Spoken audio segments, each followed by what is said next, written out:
हर खबर पर होगी आपकी पकड़। डाउनलोड कीजिए एबीपी लाइव ऐप।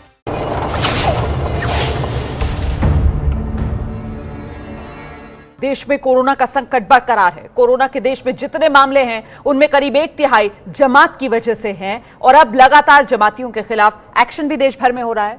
आपको ये पूरी खबर विस्तार से मैं बताऊंगी, लेकिन पहले आज का कोरोना अपडेट जान लेना आपके लिए जरूरी है। देश में कोरोना के मरीजों की संख्या इस समय 18,000 को पार करके 18,601 ये है इस समय देश में कोरोना के मरीजों की संख्या। मौत का आंकड़ा 590 पर पहुंच चुका है। कुल 590 लोगों की अब तक कोरोना की वजह से जान गई है और पिछले 24 घंटे में कुल 47 लोग जिनकी मौत हुई। राहत की बात यह कि कोरोना से अब तक 3,000 से ज्यादा लोग ठीक भी हुए हैं। 3,252 अब तक जो रिकवर कर चुके हैं, ठीक हो चुके हैं। और इस बीच बड़ी खबर आ रही है, ब्रेकिंग न्यूज। आइए सीधे ये ब्रेकिंग न्यूज जानते हैं। उत्तर प्रदेश के इलाहाबाद से खबर है, 16 विदेशी समेत तबलीगी जमात के 19 लोगों को गिरफ्तार किया गया है। कोरोना संकट पर प्रयागराज से ये बड़ी खबर। उत्तर प्रदेश का प्रयागराज, जहां 16 विदेशी समेत 19 जमाती गिरफ्तार किए गए हैं। इलाहाबाद यूनिवर्सिटी के प्रोफेसर भी गिरफ्तार किए गए हैं। 16 विदेशी हैं। इन 16 विदेशियों में 9 थाईलैंड के हैं, 7 इंडोनेशिया के हैं। जमातियों के साथ उनके मददगार भी गिरफ्तार किए गए हैं। अच्छा, जो जानकारी मिल रही है उसके मुताबिक कई लोग गिरफ्तार हुए हैं। 19 जमाती हैं और कुल करीब 30 लोग जिन्हें गिरफ्तार किया गया है। कोर्ट में पेश किया जाएगा आज दोपहर इन्हें।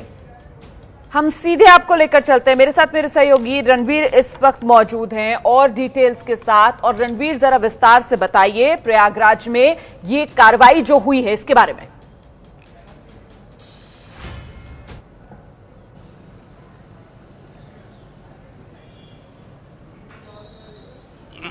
रणवीर, मेरी आवाज मिल रही है?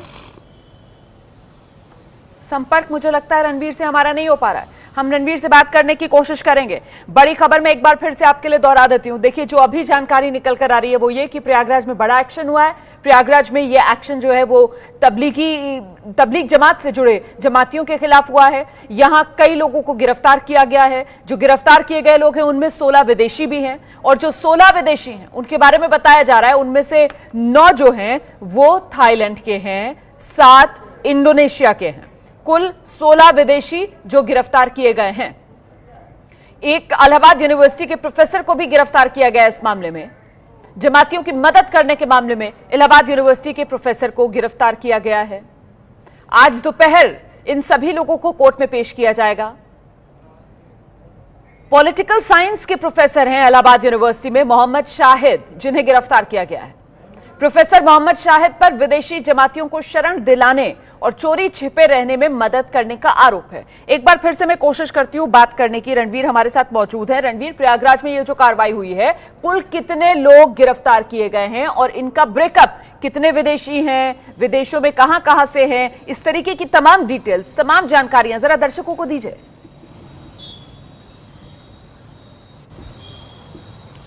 देखिए, इलाहाबाद के 3 अलग अलग थाना क्षेत्रों से 30 लोगों की गिरफ्तारी हुई है और इनमें से 16 विदेशी हैं। 16 विदेशियों में 7 इंडोनेशिया के हैं और 9 थाईलैंड के रहने वाले हैं। और आपको बताऊं, इसमें एक इलाहाबाद यूनिवर्सिटी के प्रोफेसर भी हैं मोहम्मद शाहिद। उनके ऊपर आरोप है कि उन्होंने जमातियों को छुपाने का काम किया था और ये सारे लोगों की गिरफ्तारी आज हुई है। इनको पहले ही पकड़ लिया गया था। 31 मार्च को इंडोनेशिया के 7 लोग और 2 भारतीयों को सबसे पहले आइडेंटिफाई करके पकड़ा गया था, क्वारंटाइन किया गया था। हालांकि कोई गिरफ्तारी नहीं हुई थी, मामला दर्ज हुआ था।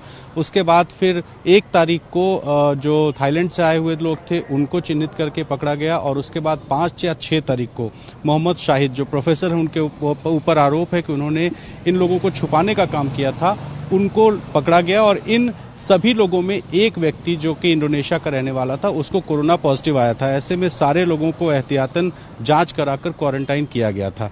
इसके बाद अब जो आइसोलेशन पीरियड था वो पीरियड खत्म होने के बाद जो इनके खिलाफ मामले थे, उन मामलों के आधार पर इन सभी लोगों की गिरफ्तारी हुई है। यानी कि 30 गिरफ्तारियों में से 16 लोग विदेशी हैं और 16 भारतीय हैं, 14 भारतीय हैं। तो 30 गिरफ्तारियां हुई हैं, इसमें एक प्रोफेसर है और ये सारे लोग जो हैं 2-3 अलग अलग मस्जिद थी वहां पर छुपे हुए थे। तो बड़ी कार्रवाई हुई है। और साथ ही अगर यूपी की बात करें तो जमात से जुड़े हुए जो मामले हैं कुल वो 1184 कुल केसेस में से 814 हैं, यानी कि लगभग 66% के आसपास जो मामले हैं वो जमात से जुड़े हुए लोगों के हैं। और अभी भी पुलिस लगातार कोशिश कर रही है कि जमात से जुड़े हुए जो लोग हैं उन लोगों को पहचाना जाए, उनको चिन्हित किया जाए, उनको क्वारंटाइन किया जाए और अगर वो छुपे हुए हैं तो उनके खिलाफ कार्रवाई की जाए। और यही वजह है कि कल कानपुर में आईजी मोहित अग्रवाल ने एक बयान जारी करके कहा कि जो भी जमात से जुड़े हुए लोग हैं उनके बारे में अगर कोई सूचना देता है, अगर वो सूचना सही पाई जाती है तो 10,000 रुपए का नगद पुरस्कार दिया जाएगा और साथ ही उस व्यक्ति की पहचान भी छुपा कर रखी जाएगी। यानी कि प्रशासन लगातार अभी भी जमात से जुड़े हुए लोगों को खोजने में ही लगा हुआ है। तो जाहिर है कि स्थिति बेहद गंभीर है। बिल्कुल, आप रहिए मेरे साथ रणवीर, मैं लौटूंगी आपके पास। और देखिए, इस समय दो खास मेहमान हमारे साथ मौजूद हैं। पूर्व पुलिस अधिकारी टीआर कक्कड़ साहब हमारे साथ मौजूद हैं और साथ ही हमारे साथ निजामुद्दीन मरकज के प्रवक्ता मुजीबुर रहमान मौजूद हैं। बहुत बहुत स्वागत आप सभी का। मुझे लगता है मुजीबुर रहमान, पहले तो आपको जवाब देना चाहिए, ये जिस तरीके से मस्जिदों में छुप छुप कर रह रहे हैं, अब प्रशासन कार्रवाई कर रहा है और गिरफ्तारियां, 30 लोग गिरफ्तार किए गए हैं 3 अलग अलग थाना क्षेत्रों में प्रयागराज से। जैसे कि आपके करस्पॉन्डेंट ने बताया कि वो पहले ही 31 मार्च को ही वो आइडेंटिफाई हो गए थे, वहां पे उनको क्वारंटीन कर दिया गया था और आज उनका क्वारंटीन पीरियड पूरा हो गया है। हल्के हल्के करके लोगों को वहां ले गए। इसका मतलब प्रशासन को 31 तारीख को ही बता दिया गया था, पता चल गया था उन लोगों के बारे में वहां पर और उनको क्वारंटीन किया हुआ था। आज वो समय पूरा हो गया तो उनको वो पकड़ के जेल ले गए। अब सब बात की समझ में नहीं आई। हमने न्यूज चैनल्स के थ्रू और बाकी माध्यम से सुना है कि भाई जमाती लोग निकल के सामने आए, बाहर आए, उन्हें परेशान नहीं किया जाएगा, उनके ऊपर केसेस नहीं लगाए जाएंगे। तो जो लोग 31 को ही सामने आ गए फिर उनको आज जेल भेजा क्यों जा रहा है? क्या आप ये मैसेज देना चाहते हैं कि भाई जमाती लोग जो भी बाहर आएगा निकल के हम उसको जेल भेज देंगे, आप निकल के सामने मत आइए, आप छुपे रहिए? क्या चाहते हैं सरकार, ये बताएं।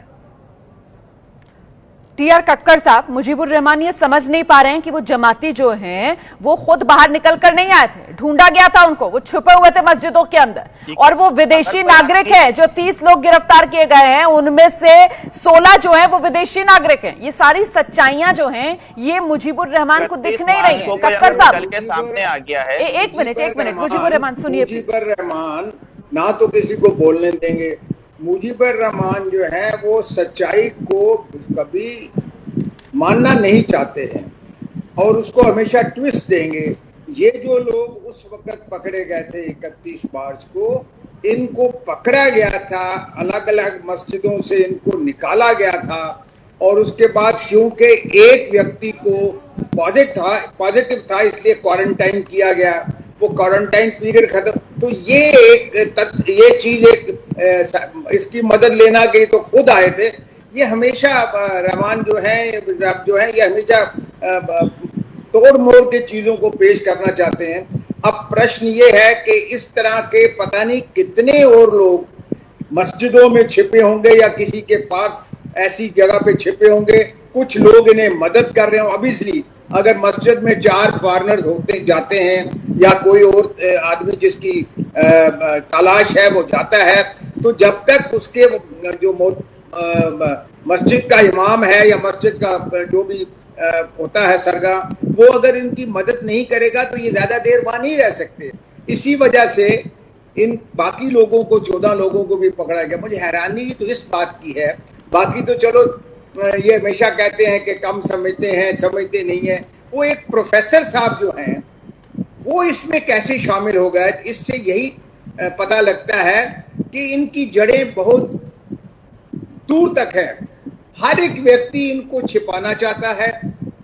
क्यों छिपाना चाहता है ये समझ नहीं आ रहा है कि अगर आप सामने पहले आ जाते हैं, आपकी जांच होगी, अगर आप नेगेटिव पाए जाते हैं तो अगर फॉरेनर हैं तो आपको जो भी कार्रवाई करनी है फॉरेनर एक्ट के नीचे होगी, और अगर पॉजिटिव पाए जाते हैं तो आपका इलाज ही होगा।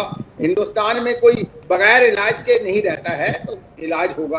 अब मुजीबुर रहमान साहब क्यों नहीं, और फिर सबसे बड़ी बात यह है कि वो जो 7 जो हैं वो छिपे हुए हैं अभी तक, वो क्यों नहीं बाहर आके सबको अपील करते, बाहर आके किसी प्लेटफॉर्म से, अच्छे प्लेटफॉर्म से अपील करें कि जितने भी आप लोग हैं वो सब बाहर आ जाओ, सबकी गिनती हो जाए। और मेरे पास ये जो चिट्ठा है जो कि इसमें उनके मरकज में था जो चिट्ठा, वो चिट्ठा सामने है। और ये इतने लोग हैं, आप सब सामने आ जाइए ताकि हम अपने आप को, अपने परिवार को, इस देश को कोरोना वायरस से बचाने में मदद करे। सर इतनी ये सीधी और समाज और देश के हित की बात अगर इन लोगों को समझ में आ जाती तो हम लोगों को पिछले महीने भर से इस तरीके के डिबेट शोज नहीं करने पड़ रहे होते। मुजीबुर रहमान, कितनी एफर्ट्स, बिल्कुल सर, बिल्कुल, एक मिनट सर, आ रही हूँ कक्कड़ साहब, आ रही हूँ। मुजीबुर रहमान, अब समझ में आ गया आपको? सुन लिया ना आपने कक्कड़ साहब की बात को?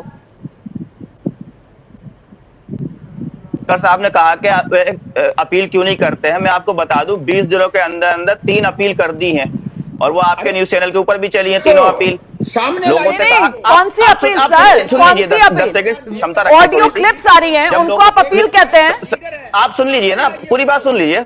3 बार अपील कर चुके हैं लोगों से कि भाई सामने आए, लेकिन जब इस तरीके की खबरें आएंगी कि जो लोग 31 मार्च को भी सामने आ गए हैं उनको इंतजार किया जा रहा है कभी ठीक उनको पकड़ के जेलों में डाला जाए, कोई यही एक बहाना है कि भाई अब लोगों को पकड़ा जाए और डाला जाए। जब इस तरीके की खबरें उनके पास आएंगी तो उनकी अपील अब ज्यादा रिएक्शन नहीं रखेगी, ज्यादा उनकी वेटेज नहीं रहेगा, लोग छुपना चाहेंगे फिर खुद से।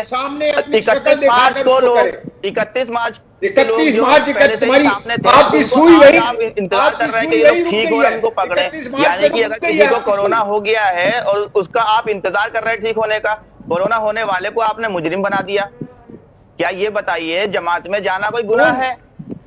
कोरोना होने वाले को मुजरिम नहीं बना रहे हैं, कोरोना फैलाने वाले पर सवाल उठा रहे हैं, कोरोना छुपाने वाले पर सवाल उठा रहे हैं। मुजीबुर रहमान, नजरिया है आपका, आप गलत नजरिए से चीजों को देख रहे हैं और अपने फॉलोअर्स को दिखाने की कोशिश कर रहे हैं। यहाँ कोरोना पीड़ितों पर कोई सवाल नहीं उठाया जा रहा है, यहाँ कोरोना फैलाने वालों पर, कोरोना छुपाने वालों पर सवाल उठाया जा रहा है। मुजीबुर रहमान, और बड़ा सीधा सा सवाल था जो टीआर कक्कड़ साहब ने पूछा और यहाँ पर उठाया कि मौलाना साहब पर्दे में क्यों है? अरे मौलाना साहब पर्दे में क्यों है? लातूर में मौलाना साहब पर्दा करने लगे हैं क्या? अब आप कभी लातूर पहुंच जाते हैं, कभी आप 31 मार्च पर आ जाते हैं। सीधी सी बात है, मौलाना साहब पर्दा कब से करने लगे? सामने क्यों नहीं आते मौलाना साहब? कहते हैं ना मुल्ला की मस्जिद तक, वही आपका मतलब की बात तो कहते ही नहीं है। मरकज तक ही है, मरकज से बाहर नहीं है। ना आप मरकज के अलावा किसी पे सवाल उठा सकते हैं, ना आपके अंदर इतनी हिम्मत और ना क्षमता है।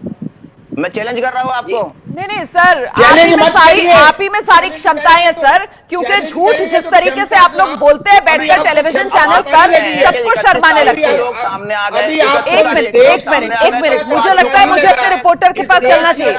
हम सीधे रणवीर के पास चलते हैं, थोड़ी क्लैरिटी और ले आते हैं इस मामले में। उसके बाद मुजीबुर रहमान को एक बार फिर से सच का आईना दिखाते हैं, जरा सा चलते हैं रणवीर के पास। रणवीर, जरा बताइए मुजीबुर रहमान को, इनकी सुई तो 31 मार्च पर आकर अटक गई है, और ये जो प्रोफेसर साहब इलाहाबाद यूनिवर्सिटी के जिनको गिरफ्तार किया गया है, जरा इनकी भूमिका के बारे में भी दर्शकों को जानकारी दीजिए।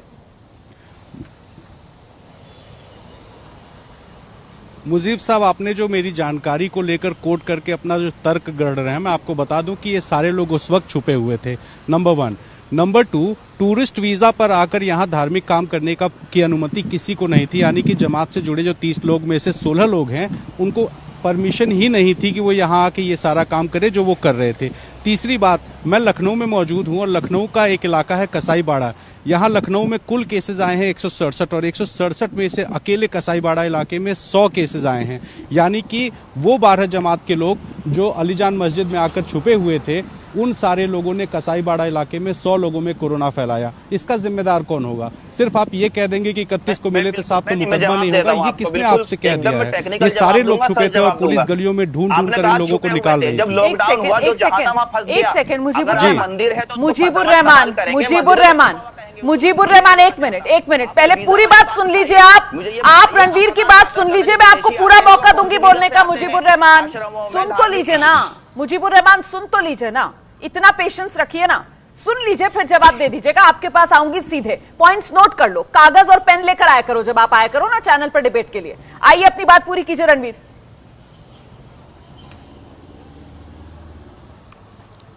तो मैं आपसे सीधे यही पूछ रहा हूं कि आखिर ये नौबत क्यों आई कि 5,000 रुपए और 10,000 रुपए का इनाम घोषित करना पड़ रहा है पुलिस को, और पुलिस गलियों में जा जाके लोगों से रिक्वेस्ट कर रही है। ये कोई पुलिस का जो काम है ये उनको सुरक्षित रखने का है, और उसके बाद भी उन पर यही जमात के लोग हमला भी करते हैं, यही जमात के लोग छुपे भी रहते हैं, और उसके बाद आप कहते हैं साहब क्या करेंगे वो। तो मैं आपको जवाब देता हूं, जब ये मामला लाइट में आया, सरकार ने इसको संगीनता से लेने की बजाय मीडिया में छोड़ दिया। और आज तक किसी जिम्मेदार आदमी का, मैं बता दूं, आज तक किसी जिम्मेदार आदमी का सरकार की तरफ से स्टेटमेंट नहीं आया है इस तरीके का कि भाई आप जमात के लोग बाहर निकले, कोई प्रॉब्लम नहीं है या जो भी है। सिर्फ जो भी बातें हो रही हैं मीडिया में आके उनके प्रवक्ता बोलते हैं और मीडिया में आई हुई बातों को कोई संज्ञान नहीं लेता, कोई इंपॉर्टेंस नहीं है उस चीज की कि वो यहाँ पे टीवी पे आके क्या बोल जाएं। तो इस जिम्मेदार लोग आप पुलिस को नहीं मानते हैं क्या? सरकार के प्रशासन को नहीं मानते हैं क्या? सरकार के पुलिस अधिकारी और जिम्मेदार नहीं प्रशासन की होते हैं तरफ क्या? से कौन होता है जिम्मेदार? लगातार अपील की जा रही है। योगी आदित्यनाथ मुख्यमंत्री हैं। एक आदमी का नाम बताइए। नहीं, ये अब जिम्मेदार कौन है उसका भी सर्टिफिकेट मुजीबुर रहमान बांटेंगे यहाँ पर बैठकर। मुख्यमंत्री योगी योगी आदित्यनाथ से सीएम लेकर जो है के वो प्रशासन की तरफ से नोटिस जारी करवाते हैं, वो इनको जिम्मेदार नजर नहीं आते हैं।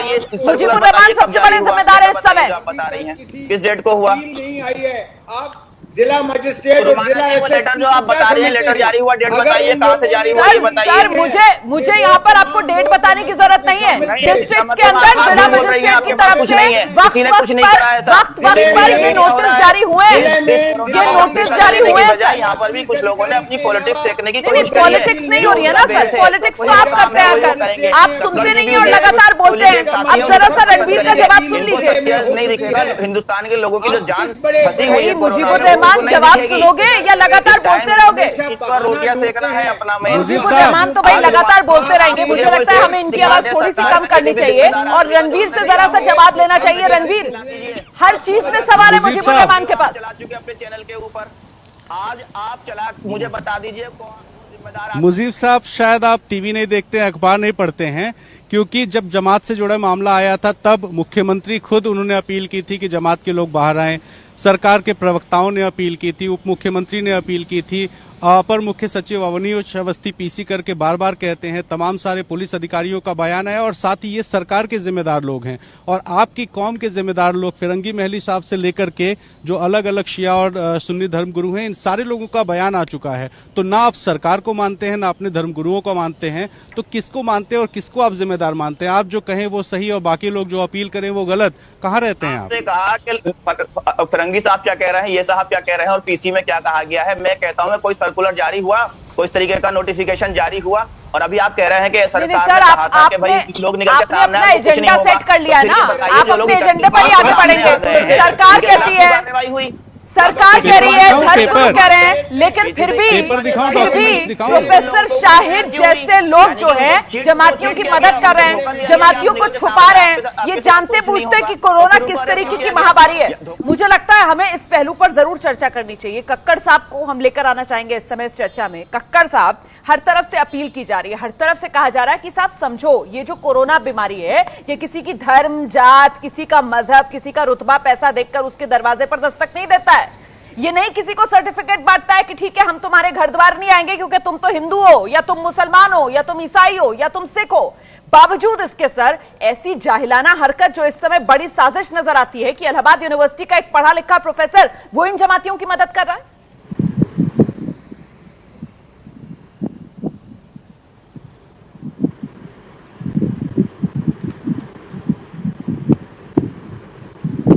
कक्कड़ साहब, आप सुन पा रहे हैं ना जी? मैं यही कहना चाहता हूं कि ये पहले ये मुजीबुर रहमान साहब कह रहे थे कि अब किसी बड़े ने अपील नहीं की। अरे प्रांत के मुख्यमंत्री ने की और मंत्रियों ने की और मैं इन्हें ये बताना चाहता हूं, ये क्षमता की बात करते हैं।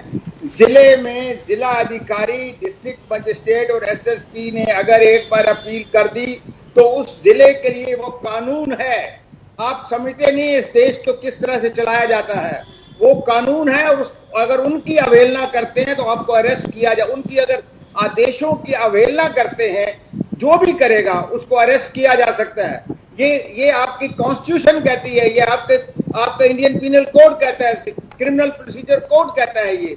और इनको हमेशा ये बात करते हैं क्षमता की, इस देश की क्षमता का आपको पता नहीं है मुजीबुर रहमान साहब। जिस दिन क्षमता दिखाई ना जो कानून है तो आपको पांव रखने की जगह नहीं मिलेगी यहाँ पे। मैं ये आपको बता देता हूँ, क्षमता अभी दिखाई नहीं है, अभी तो बड़े नरमी से चल रहा है सब कुछ। और ये जो प्रोफेसर साहब हैं, मैं इनसे पूछना चाहता हूँ कि आप क्या यूनिवर्सिटी के प्रोफेसर हैं या एक जमात को चला रहे हैं या उनके सरगना बन के उनको जो मुलजिम हैं, जो कि किसी तरह से या चाहे वो अपील से मुलजिम बने हो चाहे कैसे भी, उनको आप पनाह दे रहे हैं। अब बताइए आपका क्या हर्ष होना चाहिए? सर जवाब लेंगे, सर जवाब लेंगे। मुजीबुर रहमान जवाब दे देना आप, मुजीबुर रहमान जवाब दे देना आप। और साथ ही ये भी बताना कि वो जो सर्कुलर की बात कर रहे हो ना, तो कैसे 13 मार्च का, 16 मार्च का, 19 मार्च का दिल्ली सरकार का जो सर्कुलर था उससे आपने मुंह फेरे रखा, इस पर भी जवाब देना आप मुजीबुर रहमान। सर्कुलर हस्ताक्षर वाला देखना है ना आपको, दिल्ली सरकार का देख लेते, नौबत ही नहीं आती इस सबकी।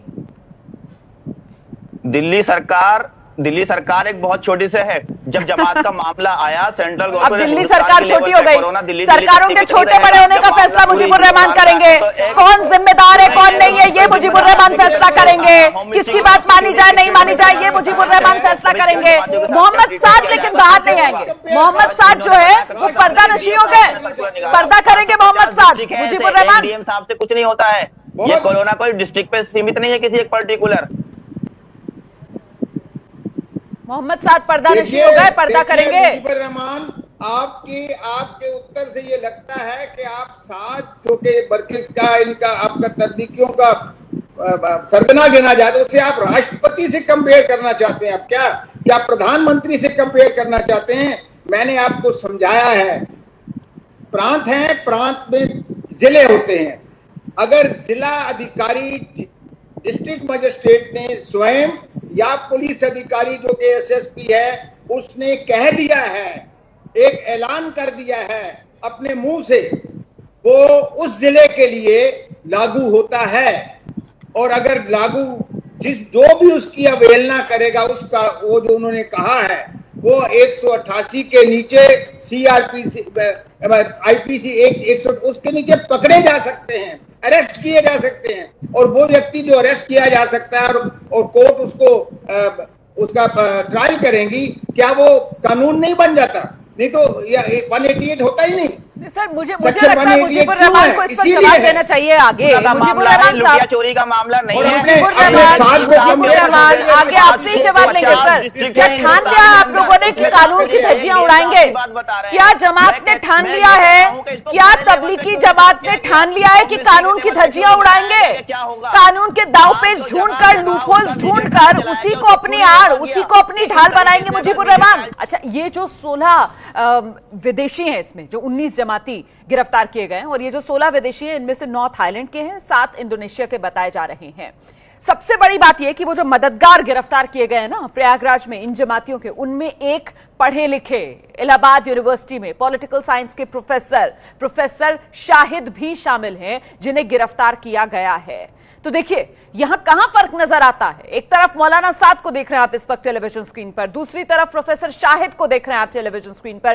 क्यों ना यह कहा जाए कि दोनों ने ही कहीं ना कहीं गुमराह करने का काम किया। प्रशासन की तरफ से बार बार यह अपील की जा रही थी कि साहब सामने आइए, जो भी जमाती हैं जो निजामुद्दीन मरकज गए उन तारीखों के बीच उनको सामने आना चाहिए, प्रशासन की मदद करनी चाहिए। लेकिन उल्टे प्रोफेसर शाहिद बचाव कर रहे थे, छुपा रहे थे इन जमातियों को और इनके कॉन्टैक्ट्स को। मुझे लगता है टीआर कक्कर साहब को यहां पर आना चाहिए। कक्कर साहब, अगर ये कहा जाए कि साहब चाहे मौलाना साद हो या फिर प्रोफेसर शाहिद, इस समय दोनों की भूमिका को देखकर यह कहा जाएगा कि दोनों एक ही थाली के चट्टे बट्टे। जिस तरह से इन्होंने ये खेल किया है, ये एक बड़ी, मैं तो इसे जाहिलाना हरकत कहूंगा कि जब पूरा देश एक महामारी से लड़ने के लिए इतने अपने साधन लगा रहा है, ये लोग उन्हीं चीजों को छिपा रहे हैं। इसका मतलब ये देश के हित में नहीं है। अब मुजीबुर रहमान साहब को मैं कई चैनल पे सुनता हूं, उन्होंने एक ही जगह अपनी एक ही उनका एक्सप्लेनेशन है कि सर्कुलर नहीं हुआ, इसने आदेश नहीं दिया, उसने नहीं दिया। मैं बहुत लॉजिक की बात करता हूं। आप सुन लीजिए जरा 2 मिनट, बहुत देर से आप बोल रहे हैं। मैं खास उनके लिए और बाकी जो मेरे लोग यहाँ पे सुन रहे हैं देशवासी, मैं आपको बताना चाहता हूं कि इस देश में 876 के करीब 5-7, मुझे अब पूरा पता नहीं है, जिले हैं। हर जिला अपने आप में एक गवर्नमेंट है, इसीलिए जिले को कलेक्ट्रेट कहा जाता है, कई जगह मिनी सेक्रेटरीट कहा जाता है, जिसमें आप नहीं समझेंगे मामले को कक्कर साहब, आप नहीं समझेंगे ना, आप समझना चाहते हैं कि मैं क्या कह रहा हूं।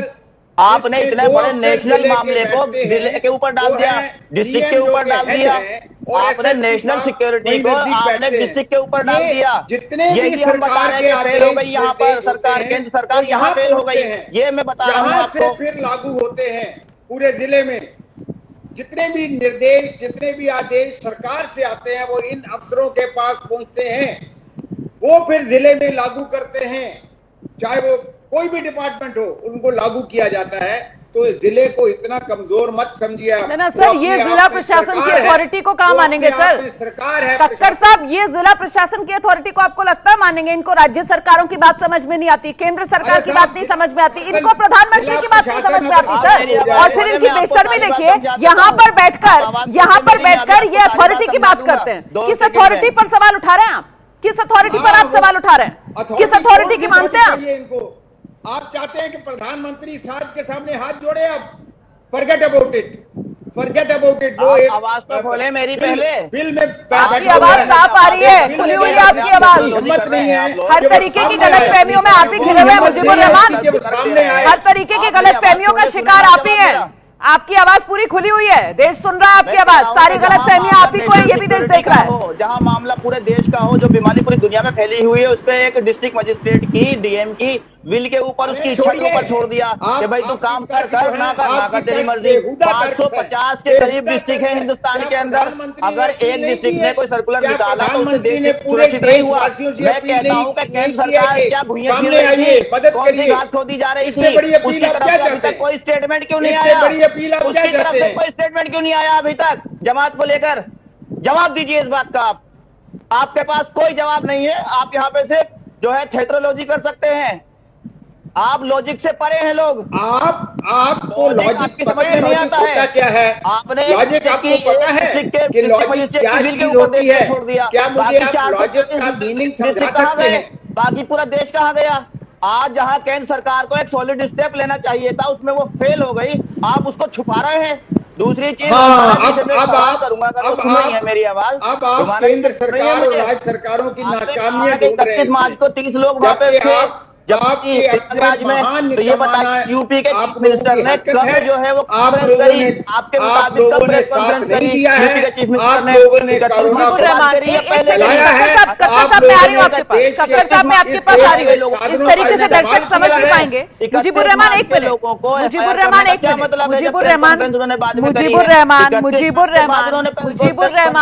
मुजीबुर रहमान, एक मिनट रुक जाइए ना। आप सर्कुलर की बात करते हैं, आप अथॉरिटी की बात करते हैं। जो सर्कुलर जारी होते हैं उनको तो आप देखते ही नहीं है, उनकी तरफ से तो आप आंखें मूंद लेते हैं। मैंने कहा ना, आप 13 मार्च का सर्कुलर आपको नहीं दिखा दिल्ली सरकार का, 16 मार्च का आपको सर्कुलर नहीं दिखा, 19 मार्च का सर्कुलर आपको नहीं दिखा दिल्ली सरकार का। अपील की तो जो लोग मौलाना साद जो गलत बयानी करते हैं, मौलाना साद जो गलत बयानी करते हैं कि दिल्ली पुलिस की तरफ से कहा जाता है बाहर आए और अपना टेस्ट कराएं। मौलाना साद क्यों नहीं आ रहे बाहर? क्यों मिसाल पेश नहीं कर रहे? क्यों आकर अपना कोरोना टेस्ट नहीं करा रहे? इसका जवाब आपके पास है? मौलाना साद कोरोना का टेस्ट क्यों नहीं करा रहे अपना? मौलाना साहब कोरोना का टेस्ट क्यों नहीं करा रहे अपना? जवाब है आपके पास? ये इधर ना घुमाइए, देश को जवाब दे। प्रेस कॉन्फ्रेंस कब करी यूपी सरकार ने? आप डेट बताएं उसकी। हाँ, अब आपको डेट बताऊं मैं बैठकर, फिर आप कहेंगे नहीं जी मैं तो इस डेट को मानता नहीं। यूपी सरकार की हैसियत क्या है जी? केंद्र सरकार को आना चाहिए, केंद्र सरकार की डेट बताओ। फिर मैं केंद्र सरकार की आपको डेट बताऊं तो आपको केंद्र सरकार की क्या हैसियत है जी? प्रधानमंत्री को बुलाओ, फिर आप कहो प्रधानमंत्री क्या जी, राष्ट्रपति को लेकर आओ। कहीं फुल स्टॉप लगेगा? कहीं फुल स्टॉप लगेगा? और जो मैं सवाल पूछ रही हूँ आपसे, मौलाना साहब कहाँ पर है? मौलाना साहब ने टेस्ट कराया कोरोना का? कल कहा था ना दिल्ली पुलिस ने कि टेस्ट कराया मौलाना साहब। चीफ मिनिस्टर ने उसकी मुझे डेट बताइए, किस डेट के अंदर करी? सर मैं यहाँ आपको डेट बताने के लिए नहीं बैठी हूँ। जो डेट मैं आपको गिना रही हूँ वो आप सुनना पसंद कर रहे हैं। मैं तो बता रही हूँ आपको डेट। 13 मार्च आपको समझ में आ रही है, 16 मार्च आपको समझ में आ रही है, 19 मार्च आपको समझ में आ रही है, 22 मार्च आपको समझ में आ रही है, 24 मार्च आपको समझ में आ रही है। डेटें तो गिना दी मैंने, इनमें से कितनी समझ में आ रही है आपको? कितनी समझ में आ रही है तारीखें? तो जो लोग निकल के सामने आए हैं, अब आप उनके ऊपर एफआईआर बना रही है उनकी अपील के बाद, और उनकी अपील के बाद नहीं एफआईआर बन रही है। आपको खबर नहीं समझ में आ रही है? आप वाकई में इतने ना समझ है क्या? मैं आपको सुना देती हूँ। एक मिनट, आपको बहुत शौक आ रहा है ना सुनने का। मुजीबुर रहमान, अच्छा आप सुनिए, ठीक है? जो सरकारों की तरफ से कहा गया था ना वो सुनिए। आईना अगर है घर में आसपास तो उसको सामने रख लीजिएगा, सुनते हुए अच्छा लगेगा आपको, अपना चेहरा भी देखिएगा अगर उस पर कोई भाव बदल रहे हैं या नहीं बदल रहे हैं। जरा चलाइए, सुनाइए आपका चेहरा भी देख रहा हूं। लगभग 29.8% केसेस निजामुद्दीन मरकज क्लस्टर से सिंगल सोर्स से संबंधित पाए गए हैं, जिससे 23 स्टेट्स और यूनियन टेरिटरी से इससे रिलेटेड केसेस पाए गए। मुख्यतः तमिलनाडु, दिल्ली, तेलंगाना, उत्तर प्रदेश और आंध्र प्रदेश जैसी हाई डिजीज बर्डन स्टेट्स में, जो कि top 10 states in terms of case loads हैं, वहां पर इस पर्टिकुलर इंसिडेंट से रिलेटेड केसेस पाए गए हैं। तमिलनाडु में 84% केसेस, दिल्ली में 63% केसेस, तेलंगाना में 79% केसेस, यूपी में 59% केसेस और आंध्र प्रदेश में 61% केसेस इस इवेंट से लिंक नोट किए गए हैं। इसके साथ ही मैं आप लोगों की दृष्टि में लाना चाहूंगा कि कुछ कम केसेस रिपोर्ट होने वाले राज्यों में भी इस इवेंट से रिलेटेड केसेस ने कंट्रीब्यूट किया, जैसे कि अरुणाचल प्रदेश में जो एक मामला आया है वह इस इवेंट से रिलेटेड है। असम में 35 केसेस में से 32 केसेस यानी कि 91% केसेस, अंडमान निकोबार में 12 में से 10 केसेस यानी कि 83% केसेस का सेम लिंक पाया गया। ये अभी नाकामियों की गिना रहे थे सरकारों की, कम से कम मुजीबुर रहमान ये सुनने के बाद ना आपको इस नाकामी का सेहरा निजामुद्दीन मरकज के सिर पर जरूर बांधना चाहिए। ठीक है, मैं आऊंगी आपके पास, आपसे चर्चा करूंगी, लेकिन इस बीच बड़ी खबर उत्तर प्रदेश के सहारनपुर से है। 66 विदेशी जमातियों का क्वारंटीन पूरा होने के बाद सीजेएम के आदेश पर अस्थायी जेल में उन्हें भेजा गया है। 66 विदेशी जमाती हैं, क्वारंटीन पूरा होने के बाद सीजीएम के आदेश पर अस्थायी जेल में भेजा गया है। इन 66 के 66 लोगों को अपडेट के लिए सीधे आपको लेकर चलते हैं रणवीर के पास। रणवीर,